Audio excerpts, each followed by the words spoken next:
Bonjour,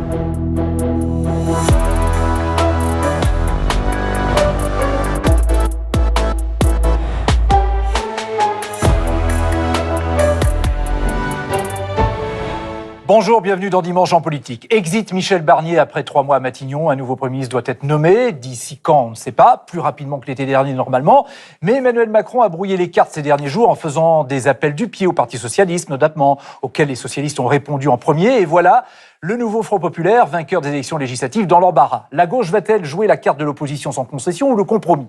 Invité de l'entretien de Dimanche en politique, François Ruffin, bonjour. Vous êtes député de la Somme, nouveau Front populaire. Picardie debout, c'est le nom de votre parti. On va d'abord aller à Notre-Dame de Paris, qui est rouverte. C'est fait après la cérémonie officielle hier, au cours de laquelle Emmanuel Macron a reçu des dirigeants du monde entier. L'Église catholique reprend possession des lieux aujourd'hui, avec 2 messes prévues, en présence d'évêques venus de tous les continents. Ça va être un grand moment pour les catholiques en particulier. Question personnelle, François Ruffin. Vous avez été dans l'enseignement catholique dans le même lycée catholique que Emmanuel Macron à Amiens. Est-ce que ces cérémonies vous touchent ? Moi, je suis un athée chrétien, parce que je pense que le Christ est une figure de partage, est une figure d'amour, mais voilà, personnellement, je ne pratique plus depuis très très très longtemps maintenant, et même un peu malgré moi. Maintenant, quand je vois ça, vous savez, on voit là le président de la République, on voit son épouse, on voit Elon Musk, on voit Donald Trump, mais moi je pense à ceux qui ont permis que l'incendie ne l'emporte pas, aux pompiers qui l'ont éteint, et je pense à ceux qui ont reconstruit, je pense aux travailleurs, je pense aux ingénieurs, je pense aux compagnons du bâtiment. Ce qu'a dit Emmanuel Macron hier dans son discours, voilà, il les a tous cités. Mais c'est pas eux qui sont là au premier rang, et je le regrette, mais voilà, là on peut, c'est un moment de fierté. La présence d'Elon Musk, ça vous a surpris, étonné, choqué? Je pense que sa place n'est pas là, j'aurais préféré qu'il y ait des travailleurs du bâtiment à sa place, sur son siège, s'il souhaite assister à cet office-là, mais maintenant, moi je retiens ça comme un moment de fierté. Et je vois aussi ce que la puissance publique peut faire quand elle le veut. Parce que là, Emmanuel Macron a dit Notre-Dame de Paris sera reconstruit en 5 ans. Il a été chercher de l'argent du privé, il a mis de l'argent du public, et on a Notre-Dame de Paris qui est reconstruit à 5 ans. Alors justement, à propos de privé, parce que... Excusez-moi, mais moi, ce que je souhaiterais, c'est que on mette la même énergie et qu'il y ait la même volonté de la puissance publique pour reconstruire l'hôpital ou pour reconstruire l'école. Alors, et la puissance privée, parce que le chantier de reconstruction a coûté 800 millions. Bernard Arnault, patron de LVMH, que vous connaissez, vous avez maille à partir avec lui, indirectement, que vous connaissez, a investi 200 millions, enfin a versé 200 millions de dons. Merci, patron. Écoutez, si M. Bernard Arnault simplement payait ses impôts normalement en n'ayant pas un yacht qui soit immatriculé dans les îles Caïmans, je pense qu'on gagnerait beaucoup plus que 200 millions d'euros, ce qui nous permettrait pas seulement de reconstruire Notre-Dame de Paris par du mécénat, mais aussi, je le redis, de reconstruire l'hôpital, pilier d'État social, de reconstruire l'école, pilier de la République. Donc simplement, moi, ce que je demande aux milliardaires en général, il ne s'agit pas de les surtaxer, mais qu'au moins, ils payent autant que leurs femmes de ménage en impôts, qui payent autant en que proportion, vous voulez dire. En proportion. Or, aujourd'hui, ils payent 20% de moins. Ça veut dire qu'il y a 30 milliards d'euros au moins qui échappent à l'impôt. On est quand même dans une situation de dingue. Ça, c'est aujourd'hui. On va faire un petit retour en arrière. Mercredi, c'est le jour où tout a basculé. 331 députés ont voté la censure et donc le départ de Michel Barnier. Nous votons la censure de votre gouvernement, mais plus que tout, nous sonnons le glas d'un mandat, celui du président. C'est pour retrouver le chemin du progrès, du dialogue républicain, pour donner à la France un budget juste. Et aux Français, cette motion, c'est pour gouverner, sans plus jamais négocier avec l'extrême droite. Nous voterons la censure. La censure va éviter aux Français un choc fiscal qui provoquerait une récession inédite. Pour l'adoption, 331. La majorité requise étant atteinte, la première motion de censure est adoptée. La réalité de nos comptes publics, 3 228 milliards d'euros de dette, elle ne disparaîtra pas par l'enchantement d'une motion de censure. Cette réalité-là, elle se rappellera à tout gouvernement, quel qu'il soit. J'ai laissé le Premier ministre gouverner, le Parlement légiférer. Le gouvernement a été censuré, ce qui est inédit depuis 60 ans, parce que l'extrême droite et l'extrême gauche se sont unis dans un front anti-républicain. François Ruffin, qu'est-ce que vous répondez à Emmanuel Macron? Front anti-républicain de l'extrême gauche et de l'extrême droite. Non, mais je réponds surtout que l'homme qui devrait venir nous sortir de l'impasse est au contraire l'homme qui nous y enfonce tous les jours davantage. L'homme qui devrait venir apaiser est celui qui plonge dans la mêlée. L'homme qui devrait prendre de la hauteur est celui qui vient étaler sa rancœur au journal de 20h. Et on attend autre chose d'un homme qui a fait le choix, ces 7 dernières années, de diviser le pays.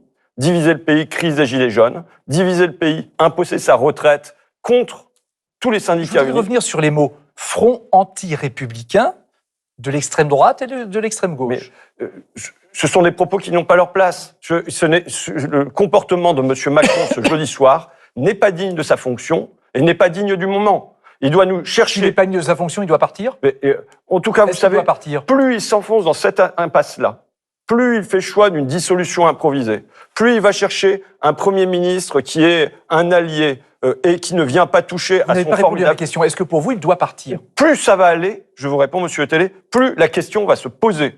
Et plus elle ne se pose pas aujourd'hui encore. Et si Monsieur le Président de la République souhaite donner sa démission, je l'accueillerai très volontiers. Maintenant, c'est lui qui en décide. Oui, bien sûr. Et, oui. Alors en attendant... Mais il est évident que moi, je ne cherche pas à ajouter du chaos et chaos, parce que vous savez, dans quel moment on est? Mais ajouter le chaos, chaos, c'est qui ajoute du chaos? On est dans un temps de tempête, d'accord?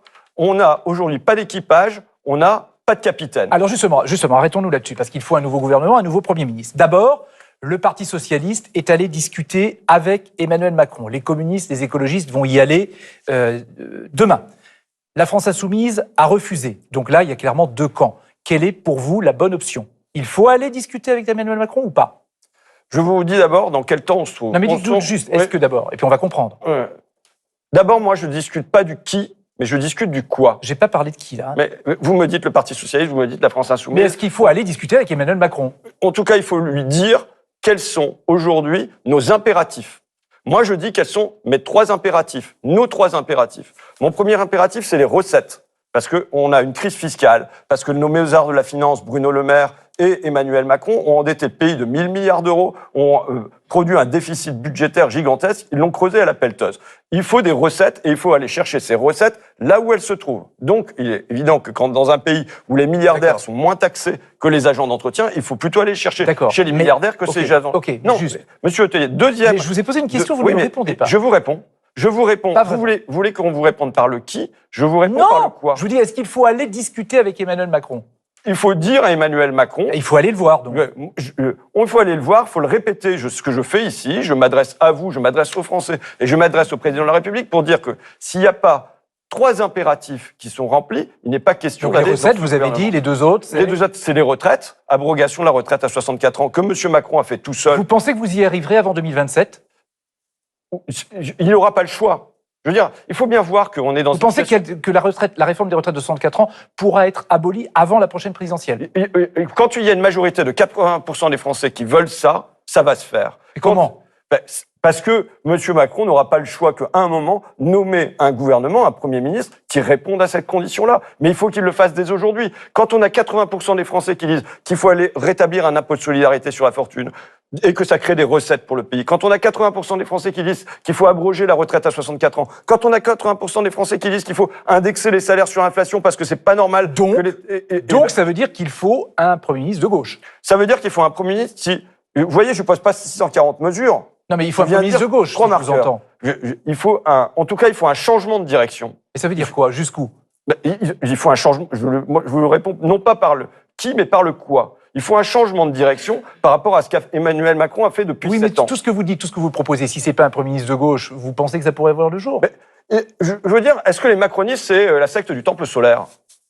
Parce que vous avez là leur gourou à l'Élysée qui vient produire une forme de suicide en direct en choisissant d'aller dans une direction qui est tous les jours plus une impasse. Et pourquoi les macronistes qui sont passés de 308 députés à 82 devraient suivre leur gourou de l'Élysée? Franchement, je ne vous comprends pas. Est-ce que pour ce que vous dites, ce que vous défendez, il faut un Premier ministre de gauche ou est-ce que ça pourrait être un Premier ministre macroniste qui applique des mesures de gauche? Eh bien, je vous dis, moi, je ne censurerai pas tout gouvernement qui viendra poser pour les Français.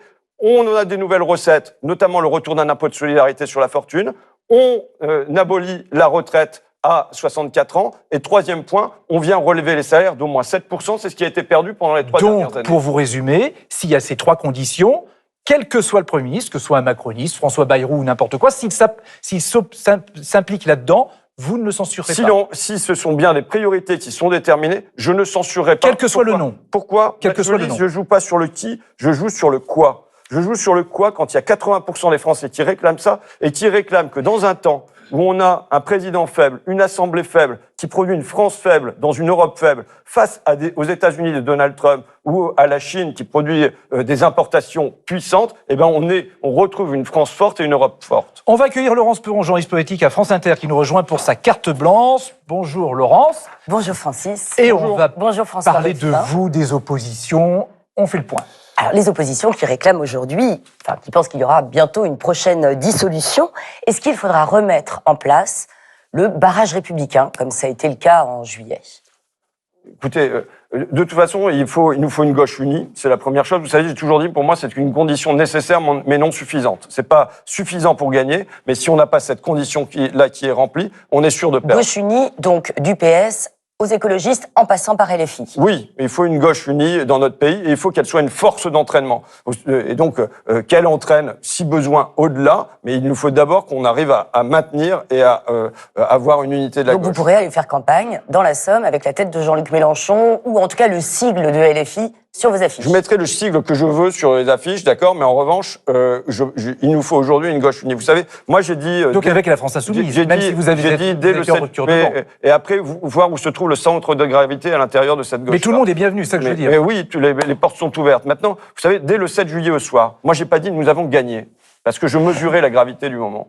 J'ai dit nous avons obtenu un sursis, nous avons obtenu un répit, et il nous faut le mettre à profit. Aujourd'hui, dans les mois qui viennent, il nous faut le mettre à profit. Et le mettre à profit, je le répète, c'est obtenir des recettes, c'est obtenir des retraites, c'est obtenir des salaires pour les Français. Donc le nouveau Front populaire que vous avez vous-même institué, c'est vous qui avez prononcé ce Front populaire, est toujours d'actualité. Il faut qu'il le demeure. Il faut qu'il demeure, il faut qu'on maintienne, et à travers les tempêtes aussi, il faut qu'on maintienne cette unité.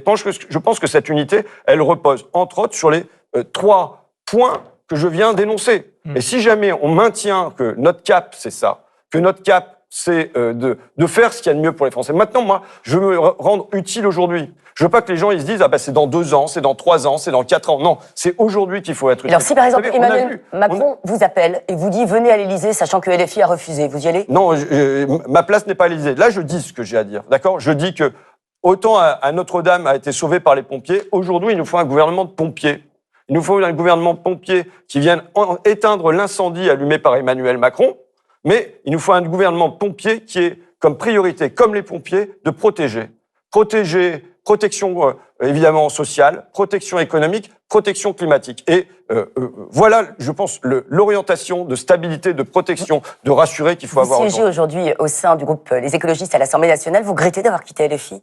Non, pas du tout. Vous savez, à titre personnel, je me sens beaucoup mieux depuis que je suis pas dans ce groupe-là. Et c'est en homme libre que moi je m'exprime. Pourquoi vous sentez mieux? Parce que il y a une espèce de chape de plomb qui peut peser, rentrer dans les réunions de groupe avec une boule au ventre, voilà. Et donc tout ça. Vraiment? Bah oui, bien sûr. Donc tout ça, c'est pas, je n'ai plus à le vivre, à le subir. Mais vous avez votre place au sein de ce groupe, vraiment? Vous vous sentez à l'aise? Mais la question aujourd'hui, moi, ce que j'aimerais, c'est quasiment un nouveau serment du jeu de pommes. Vous savez, si on veut déplacer le pouvoir de l'Élysée à l'Assemblée, ça suppose que les députés à l'Assemblée s'expriment de manière libre, sans avoir la chape de plomb Marine Le Pen, sans avoir la chape de plomb Macron, sans avoir la chape de plomb Mélenchon qui pèse sur eux et qui fasse que là, on puisse trouver des majorités, qu'on puisse établir des projets. C'est pour ça que quand je vous demande si vous devez aller à l'Élysée ou si les écologistes doivent y aller, vous dites pourquoi pas Non, j'ai pas dit que j'irais à l'Élysée, je vous ai dit non. À vous, les écologistes ou les socialistes.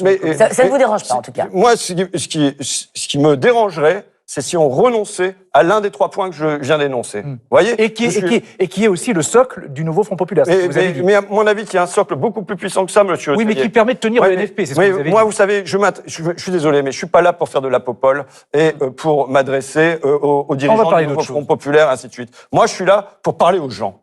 Et les gens, franchement, oui, aujourd'hui, ils comprennent pas que les milliardaires soient moins taxés que le travailleur du bâtiment. Alors, on va parler du travail. Voilà, et là-dessus, sur les 3 points que je viens d'énoncer, il y a 80% des Français qui sont d'accord. Il y a un point de blocage, c'est monsieur Macron et les macronistes qui ont l'air de croire que, alors que ce qu'ils ont fait, ça nous amène dans le gouffre budgétaire, que leur héritage serait inscrit au patrimoine mondial de l'UNESCO. Non, c'est la cathédrale de Notre-Dame qui est inscrite. C'est pas la suppression de l'ISF ou la retraite à 64 ans.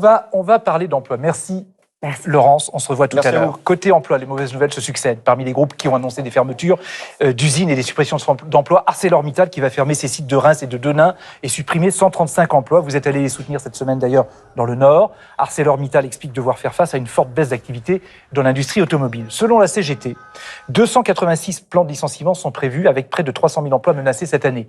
Comment stopper cette spirale? Comment vous faites pour... Vous dites quoi? J'ai deux choses à dire de manière claire. Un, s'il n'y a pas de motif économique, il n'y a pas de licenciement. Chez ArcelorMittal, Arcelor se porte très bien. Mais j'étais dans la Somme, chez Watts, dans un petit village, 98 emplois supprimés. C'est toute l'usine qui va fermer pour un fonds de pension qui se porte très bien. Quand il n'y a pas de motif économique, quand il y a de la rentabilité, là, ils disent que c'est pour optimiser. Mais optimiser, ça veut dire briser des vies. Ça veut dire briser notre industrie. Donc là, on fait quoi? On interdit les licenciements? Oui, on dit qu'on rétablit... L'État interdit les licenciements? Oui, l'État dit... Vous savez, là, pour l'instant... On rétablit quoi? Mais pour l'instant, ce sont les tribunaux qui regardent s'il y a un motif économique, mais ils regardent des années après. Et ils viennent dire aux travailleurs de Continental ou de Whirlpool, ben non, il n'y avait pas de motif de licenciement économique, donc il n'y avait pas à supprimer l'usine. Mais elle n'existe plus à ce moment-là. Donc on l'observe avant. On n'attend pas des années après. Ça veut dire quoi? Ça veut dire que l'État, l'inspection du travail, regarde si le motif économique est avéré ou n'est pas avéré. Il faut rétablir l'autorisation administrative de licenciement. C'est pas une autorisation administrative, c'est une observation de si jamais le motif économique, il existe ou s'il n'existe pas. Si la direction a menti, si les actionnaires ont menti, eh ben, dans ce cas-là, on n'autorise pas le licenciement économique. Deuxième point, Monsieur Le Tellier, sur le cas d'Arcelor et sur plein d'autres cas, se pose la question de la protection douanière, de la protection, parce qu'on a des États-Unis qui se protègent, on a une Chine qui non seulement se protège, mais subventionne pour les exportations, et on a une Europe qui vient dire, chez nous, tout est ouvert, allez-y, il n'y a pas de frontières. Parlons d'Europe, parce qu'il y a 15 jours, vous étiez dans le débat sur le Mercosur à l'Assemblée nationale. Les sénateurs ont aussi dit, on ne veut pas du Mercosur en France. Ursula von der Leyen a signé le texte avant-hier au nom de l'Union européenne, mais maintenant, il faut qu'une majorité de pays suivent, ça c'est autre chose. Pensez-vous que la France a les moyens de s'opposer à ce Mercosur dans l'état politique actuel du pays? Oui, la France peut toujours refuser ce qu'on appelle la scission, le découpage de l'accord, et faire que ça soit voté ou refusé par les parlements. Maintenant, pour qui se prend Madame von der Leyen? Nous ne l'avons pas élue. La France a dit non. Mais l'Italie, la Pologne, ont dit dans l'État, c'est non aussi. Quel est son mandat? C'est de défendre l'industrie automobile allemande pour des exportations de voitures vers le Brésil, ou c'est de défendre l'Europe? Et je vous dis, ce que fait Madame von der Leyen est très dangereux. Parce que, évidemment, cette Europe-là, qui va en vouloir? Madame von der Leyen, elle a pour mission de protéger les salariés. Elle a pour mission de protéger le continent européen et de construire, au contraire, une protection et non pas de signer tous azimuts de nouveaux accords de libre-échange. En tout cas, ça a créé des tensions, y compris au sein de l'Assemblée nationale, mais aussi avec le gouvernement démissionnaire, parce que les ministres démissionnaires et les députés macronistes ont appelé les Français mécontents de la censure, qui retarde selon eux certaines mesures pour les agriculteurs, à aller leur demander des comptes dans les circonscriptions. Ça a donné, par exemple, vendredi soir à Tulle, des agriculteurs de la FNSEA qui ont muré la permanence parlementaire de François Hollande. Est-ce que vous craignez, vous, ce genre d'action et que ça vous arrive, notamment dans la Somme où il y a D'abord, ça fait partie, on peut dire, de la démocratie. Il y a des mobilisations de travailleurs, en l'occurrence des agriculteurs, et ça fait partie de la démocratie. Maintenant, je ne savais pas que les agriculteurs étaient si affectueux et amoureux du gouvernement Barnier, puisque ça fait des mois qu'ils manifestent dans les... Non, mais sur ces permanences murées, les actions de la FNSEA qui s'en prennent à des permanences, à des préfectures parfois, est-ce que ça vous inquiète? Non, ça ne m'inquiète pas. Enfin, je veux dire, c'est pas un motif d'inquiétude, c'est une forme de mobilisation. Maintenant, j'aimerais en revanche que ça soit mis à égalité. C'est-à-dire, quand c'est la FDSEA, on est très tolérant, et pourquoi pas, mais il faudrait qu'on le soit aussi quand c'est la Confédération paysanne, et il faudrait qu'on le soit aussi quand ce sont les syndicats de salariés qui mènent des actions. Donc, il y a une égalité. Moi, je considère que ça fait partie de l'animation de la démocratie dans notre pays. Merci François Ruffin d'avoir accepté notre invitation dans Dimanche en Politique, à retrouver sur le site ou l'application France Info, rubrique magazine, et Dimanche en Politique se poursuit.